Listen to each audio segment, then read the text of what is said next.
Сәлем достар, бүгін сіздермен осындай жұмсақ әрі дәмді, өте нәзік дайындалатын сырдың жасалу жолымен бөлісетін боламын.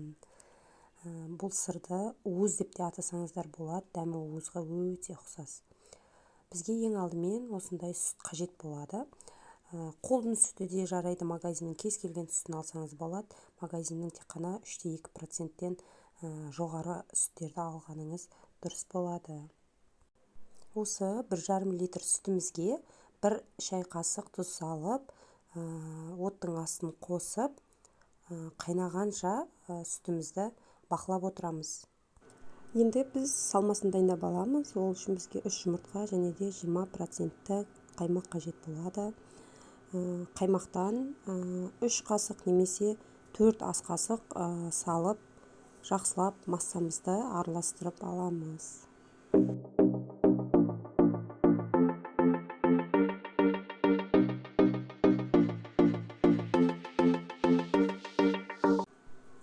Міне, жақсылап салмамызды араластырып алдық. Енді осы дайын салманы қайнайын деп тұрған сүтімізге міне көпіршік пайда болып, сүтіміз енді қайнап бастаған кезде салмамызды құйып, сүтімізді жақсылап араластырып аламыз.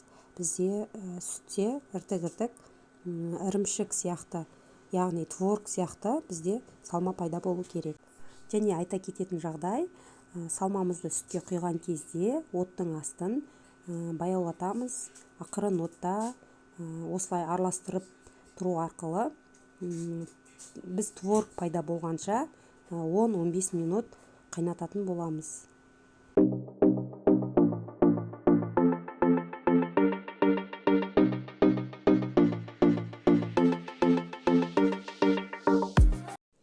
Міне 10-15 минут қайнағаннан кейін бізде осындай творог тәрізді іртіктер пайда болу керек. Осы іртіктерді біз сүзіп алатын боламыз.